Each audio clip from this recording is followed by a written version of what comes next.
Hello everyone, welcome back. And for those of you just stopping by, thanks for stopping by. If you guys want to know more about this rooster, you can always go back to my video, How to Create Your Bloodline, Part 1. I talk a little more about the history on this rooster and why I'm choosing him. So I don't want to break down every step because there's multiple ways, multiple ways and how to create your bloodline, your Gamefowl bloodline. I'm just gonna explain on what I'm doing with this guys here, and I'm gonna walk you through the process of it. I've been working on them for a while now, for about 6 years, but I haven't even got close to it because it takes some time, and I want to make sure that it's good. I don't want to just make it for the sake of making it. I'm micromanaging everything. Egg production, performance, conformation, disease resistant, everything that those genes carry. I'm working on it simultaneously. But it takes a long time. Okay, so now that that's out of the way, I'm back breeding him. This guy here performs really good. All of his offspring performs real good with multiple hands. His genes are very dominant, so I'm using him. First thing first, I don't have a way of getting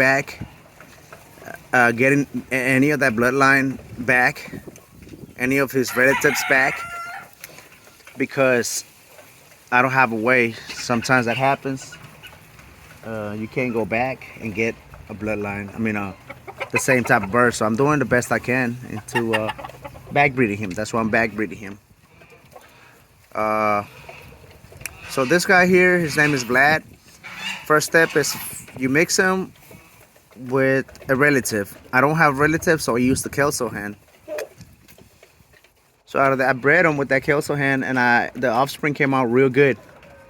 So the next step I did was I hatched about 80 chicks. You selected the best 10 out of those 80 chicks. Best pullets in my case, because I'm doing the back breeding. I didn't keep any of the stags. So out of those 10 pullets, I narrowed it down to 4. And out of those 4, I narrowed it down to 2. And that is them here. Here is zip tie, white zip tie, and green zip tie. I kept them just in case. Always keep some birds out of every generation, because you never know when you have to go back. And if you make a mistake down the road, you might always have to go back. Or if you lose anything, you still have something to go back to. You still have some of that bloodline that you've been working with. So I kept these 2 birds here. I bred both of them. I hatched about 80 and I hatched about 80. And hers turned out to be a lot better. So I kept her. Another thing of what I do. As soon as my hens start laying eggs, that's when I start breeding them.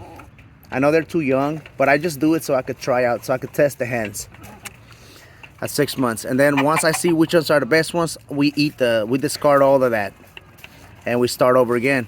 By the time this hen is 1.5 years or close to 2 years, that's when I started getting serious with it. So I bred Vlad to his daughter. This one here was the best one. I hatched 80 chicks, 80 pullets, sorry. Out of those 80 pullets, I kept 10, about 10. And out of those 10, I kept 4. And out of those 4, I kept 1. I got rid of all the other ones and I kept that 1. And this is her up here. As soon as there's a hawk coming around, so they're looking out. He always does this. He always gets in front of her. But that's her back there.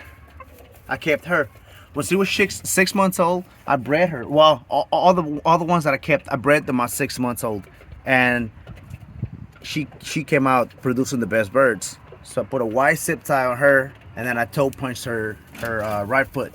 Just any marking works. After that, now she's of age. But meanwhile, I kept some of the bloodline, some of the birds that came out of her. And I'm gonna show you the offspring. I'm gonna discard them. I'm just using them to try out, to test them, to kind of get ahead, you know, to kind of speed up the process a little bit, so I can be sure of which way to pick or which way to go. You only get 8 years on them, so I gotta hurry up, and I really gotta be very cautious on what I'm doing. So her birds came out really good, no defects, nothing at all. I really like the way they perform a lot better. I tried all of them, and hers were the best ones. So I'll show you the offspring. Here is one of them. There's the pullet. And here's the other one. Now I know it's kind of dirty. I gotta move them down there. Don't hang me yet. Here's the other one. And these are his sisters. Notice the conformation is a little better. And I know this is minuscule details, but you gotta look into that too. These guys perform better. That pullet is already selected. They are the ones that she surpassed her sisters, so I kept her. And each one of these, this bird and that other bird, they're almost close to perfect. I really like the way they work. I really like the way they look. I really like the way they perform, and I really like the way they are disease resistant. And I noticed there's no defects on them. Same with the girls. The girls are practically twins. It's kind of cool. That's what I want. Conformation and the outside, the looks of it, and the genes. That's what I want. Also, leg production is a thing I look into with the pullets, so that's all in there. I like it. Next step is gonna be brother and sister pair. I'm gonna grab these pullets, put them in their own kennel, in their own pen, and I'm gonna do single mate. I'm gonna single mate them and see which one comes out better, just so I could try. Now remember, I'm not keeping this guys here or the other one. These guys are about 6 months old, and they hatched when that pullet that's with the main rooster, when she was about 6 months, she started laying eggs, and you know, and I hatched them here. So I'm just doing this so I can get ahead of the curve, so I can be ahead of the game, and I can understand how to work it. Now that she's of age, I'm getting more serious with her. I'm gonna hatch as many stags, as many pullets as I can, and I'm gonna repeat the process. Now, genetically, these birds look just like some of the roosters that my pops had, and they perform really, really good. So by mixing them together, I'm they lock in the genes, they say. I'm creating, I'm putting, I'm pretty much making them, like, I'm pretty much repeating these guys now. You know what I'm saying? If that makes any sense. So next step you do is inbreed, brother and sister. You get the best ones. I'm gonna try to hatch as many as I can from her and as many as I can from that other one. And I'm gonna see which one's the best one. I'm not keeping any of those. So people might say it's a waste of time and a waste of money, but it takes time and it takes money. And I don't just want to make it for the sakes of making it. I'm being very cautious with this. That's why I do this. Now that girl is of age, I know that she produces some good birds. So that's why I'm going full throttle on that project now. I'm breeding her with Blad, and I'm going to hatch as many as I can. That's why that's the only thing I'm breeding this season. I'm not breeding anything else. I got a couple other families, but I'm not breeding them. It's going to be a lot of money. If I do, maybe I'll breed another bloodline, but that's pushing it. So I'm just using her. That's another one back there. It's a young little stag.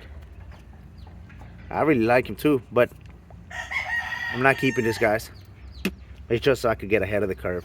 So let's repeat the process. I'm back breeding so I could try to duplicate the dad. I went to the third generation. I really liked it. Second generation was good. Third generation was even better. Fourth generation, I'm with it. I like it. that's when I'm gonna go ahead and do the put the lock on the jeans per se. And then from there, I'm gonna get the best ones, and then keep up with the videos, guys. I'm gonna show you later on how to the line is gonna be too pure, too tight. So eventually, you have to do some sort of flock mating. You have to do some sort of group mating, so you could have that family already established. The next step will be, I think, line breeding. If they can withstand the line breeding, I'm gonna do it a couple of generations down the road. And if I can't, you know, and I'm gonna bring it back. And if I notice some kind of details on them or something's going on, I always got the other ones to go back to. I'm keeping some of these birds just to go back. I'm gonna keep some of those birds just to go back in case anything happens down the road. But also, I'm gonna be doing flock mating. That tends to break down the genes. You know, what my dad would do, he would have some birds outside. He'll have the same family outside, some of the chickens, and some other ones too, laying eggs, but you could tell the difference. But he'll have some outside, and then he'll release one of the dads. And then he'll create some, and he'll still have his birds in the kennels. And then he would let a rooster outside with those same family members, and they'll mix up, and then he'll get, you know, he'll have like a flock mating deal going on. So I'm trying to do that here at my house. I'm gonna build some brood pens, about 4 of them, in pretty big size, and I'm gonna throw in there a couple of hands. But keep up, man. I got a lot of projects, and I got a lot of content coming up. So feel free to come follow me, join me on my journey, and hopefully we all learn something throughout this process. So keep posted, and don't forget to subscribe, like, share the video, and hit the notification bell button. That way, when I post up new content, it'll pop up on your screen. And I mean, it's gonna be a lot of fun. It's a lot of fun. I'm gonna be posting them, so stay updated. Thanks for watching. You guys have a nice day.